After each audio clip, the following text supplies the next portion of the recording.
Exit পলৰ ফলাফল আহিছে আমি দেখিছোঁ যে প্ৰায় একেবাৰে ন্যূনতম 342তকৈ কম আসন তেওঁলোকক দিয়াই নাই আৰু এভাৰেজ যিটো কথা কৈছে 350 গতিকে তেনেকুৱা এটা এক্সিট পলৰ ফলাফল আহিছে কিন্তু এক্সিট পলটো একজেক্ট ফলাফল নহয় এনেকুৱা বহু ধৰণৰ আমি পৰিঘটনা দেখিছোঁ য'ত এক্সিট পলে যিটো কৈছে তাৰ এটা বিপৰীতো কেতিয়াবা ফলাফল আহে গতিকে আমি 4 তাৰিখলৈ আমি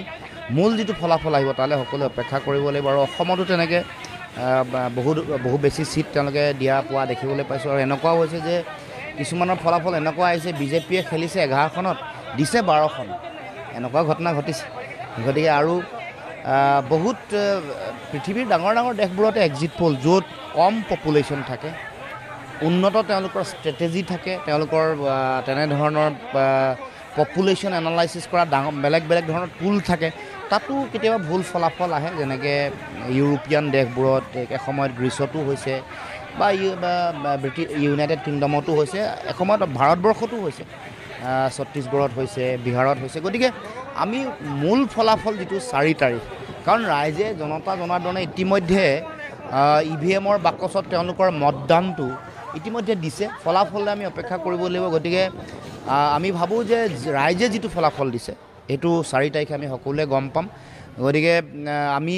কোনেও অত্যুৎসাহী হ'ব নালাগে কোনেও এক্সিট পলৰ ফলাফলটো চূড়ান্ত বুলি ধৰিব নালাগে 4 তাৰিখলৈকে আমি অপেক্ষা কৰিছোঁ কি ফলাফল আহে আমি চাওঁ তাৰপিছত পৰৱৰ্তী দিনসমূহত আমি আমাৰ গোটেই বিষয়বোৰ আমি উত্থাপন কৰিম বা আমি নতুন চিন্তাৰে আমি আগবাঢ়িম মানে মই যিটো মোৰ নিজে নিৰ্বাচনত যিহেতু জড়িত গতিকে আমি দেখিছোঁ মই নিজেও কৈছোঁ যে 4খনতকৈ কোনো কাৰণতে আসন কম নাপায় বিৰোধী এইটো কথা মই নিজে কৈছোঁ ঘোষণা কেইবাটাও টিভিৰ ইণ্টাৰভিউত মই কথা কৈছোঁ গতিকে আমাৰ যিটো আণ্ডাৰষ্টেণ্ডিং আমি যিটো বুজিছোঁ নিজে খেলিছোঁ বা নিজে কেম্পেইনিঙলৈ গৈছোঁ তাৰ পিছত আমি ৰাইজৰ যিটো ফলাফল ৰাইজৰ মনৰ কথা পাইছোঁ কেনেকুৱা ধৰণৰ গোটেই পপুলেশ্যন যিটো ডাইনামিক্স সেইটো আমি ষ্টাডি কৰি চাইছোঁ ক'ত কিমান আহিছে কেনেকুৱা ধৰণৰ হৈছে গোটেই কথা বতৰাবোৰ চাই জাতি জনগোষ্ঠী ভাষা ভাষী ধৰ্মাৱলম্বী লোকৰ মানুহৰ মাজৰ ভোট দিয়াৰ হাৰ আমি যিটো এছেছমেণ্ট কৰি দেখিছোঁ যে 4টাতকৈ কম হ'ব নালাগে গতিকে এতিয়া যিটো তেওঁলোকে দেখুৱাই আছে এইটো মই সেইকাৰণে মই 4 তাৰিখলৈকে আৰু চেম্পুলটো লৈছে কিমান চেম্পুল লৈছে চেম্পুল তেওঁলোকৰ 10,000 হ'ব পাৰে চেম্পুল মানুহ ভোট দিছে 12.5 লাখ ভোট বা খুব বেছি মেক্সিমাম 15-20 হাজাৰ চেম্পুল তাকো জাতি জনগোষ্ঠীবোৰৰ কথা নাই জানো বাগানৰ মানুহ গাঁৱৰ মানুহ বিভিন্ন জাতি জনগোষ্ঠী লিংগুইষ্টিক যিমানবোৰ মাইনৰিটি আছে বা ৰিলিজিয়াছ মাইনৰিটি সব বেলেগ বেলেগ ইকনমিক ছেকশ্যন সবক চাকৰিয়াল সবক যদি ধৰি পপুলেশ্যন এনালাইচিছ প্ৰপাৰ হয় তেতিয়া হয়তো আধাৰ এটা তৈয়াৰ হ'ব কিন্তু সেই ধৰণৰ ইমান এটা ৰিগৰিয়াছ এক্সাৰচাইজ কৰিবৰ কাৰণে না এজেঞ্চিসমূহৰ ওচৰত সময় আছে কাৰণ প্ৰথম পৰ্যায়ৰ নিৰ্বাচন আমাৰ 19 তাৰিখে হৈছে যেতিয়া তেওঁলোকে নটিফাই কৰিছিলে তাৰ পিছৰ পৰা গোটেই ৱেভ অহা গোটেই প্ৰক্ৰিয়াটোলৈকে মানুহৰ মাজত চেম্পুল কালেকশ্যন কৰি তেওঁলোকৰ পৰা ডাটা এনালাইচিছ কৰিবলৈ এই সীমিত এসপ্তাহ সময়ত ইমান ধৰণৰ জাতি জনগোষ্ঠীসমূহৰ পৰা তেওঁলোকে পপুলেশ্যন তেওঁলোকে চেম্পুল হয়তো নাপাব মই ভাবোঁ গতিকে মই এইটোৱেই যিটো এক্সিট পল এইটো যে 100% চূড়ান্ত হ'ব এইটো মই বিশ্বাস নকৰোঁ গতিকে 4 তাৰিখলৈকে অপেক্ষা কৰিছোঁ আৰু মই নিজে কনফিডেণ্ট যে ডিব্ৰুগড় লোকসভা সমষ্টিত ফলাফল খুব ভাল হ'ব যোগাত্মক হ'ব বিৰোধী শিবিৰৰ কাৰণে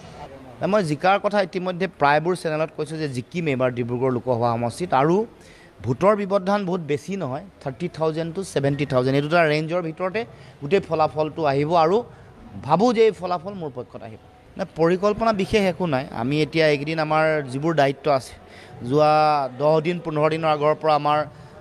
কাউণ্টিং এজেণ্টসকলৰ লগত কথা বতৰা তেওঁলোকক কোন মূল কথাবোৰ লক্ষ্য ৰাখিব লাগিব কাৰণ ট্ৰেইনিং দিছোঁ তাৰ উপৰিও এইটো এটা মনোবলৰ কথা থাকে কেতিয়াবা যিহেতু ডিব্ৰুগড়ত যথেষ্ট প্ৰতিদ্বন্দ্বিতামূলক এটা পৰিৱেশ হৈছে নেক টু নেক ফাইট হোৱা বুলি যিহেতু সকলোৱে কৈছে বা আমিও এটা উপলব্ধি কৰিছোঁ গতিকে তেনেকুৱা পৰিৱেশত আমাৰ কাউণ্টিং এজেণ্ট বা ARO যিসকল আছে আমাৰ তেওঁলোকৰ যিটো মনোবৈজ্ঞানিক যিটো তেওঁলোকৰ দবাব থাকিব ক'ৰবাত কেতিয়াবা কোনো এখন টেবুলত পিছ পৰিলে ক'ৰবাত কিবা এটা পৰিৱেশ আহিলে তাক লৈ ব্যস্ত নহয় যে আচলতে নিজৰ গোটেই দায়িত্বটোত সকলোৱে মনোনিৱেশ কৰিব লাগিব আৰু তাৰ উপৰিও প্ৰতিটো বিষয় পুংখানুপুংখভাৱে চাব লাগিব কাৰণ চৰকাৰী শক্তিৰ ওচৰত সকলো ধৰণৰ মেচিনাৰী থাকে অফিচাৰ তেওঁলোকৰ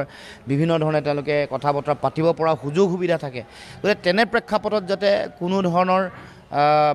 তেওঁলোকে যাতে অসুবিধা নাপায় বা তেওঁলোকে যাতে অতি সক্ৰিয়তাৰে গোটেই সময়টো তেওঁলোকে যাতে চোৱা চিতা কৰে, এইবোৰ কথা আমি পাতি আছোঁ। আৰু আমিও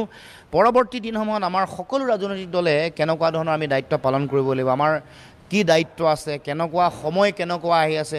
হ'ব পৰা গোটেই বিষয়বোৰত যোগাত্মক ফলাফল আহিলে আমি কৰিবলগীয়া কৰণীয় কাম কাজ, যদি ভবা ধৰণে ফলাফল নাহে তেতিয়া আমি কি কৰিব লাগিব, সকলো ধৰণৰ কথা বতৰা পাতি আমি ইতিমধ্যে মোক আপোনালোকে লক্ষ্যই কৰিছে প্ৰতিটো সমষ্টিলৈ গৈছোঁ, তিনিচুকীয়া ডিব্ৰুগড়ত দুয়োখন জিলাৰ যিসকল মূল প্ৰতিটো দলৰ ৰাজনৈতিক নেতা তেওঁলোকৰ লগতো মত বিনিময় কৰিছোঁ। সকলোৰে লগত কথা পাতি এটাই কথা কৈছোঁ যে আপোনালোকে সকলোৱে 4 তাৰিখলৈ অপেক্ষা কৰক, কোনেও অধৈৰ্য হ'ব নালাগে আৰু নিজৰ যিটো আত্মবিশ্বাস আৰু মনোবল সেইটো যাতে অটুট ৰাখে আৰু যুঁজাৰু মানসিকতা, সেইটোৱে আমাৰ সম্বল, সেইটোৱে আমাৰ শক্তি।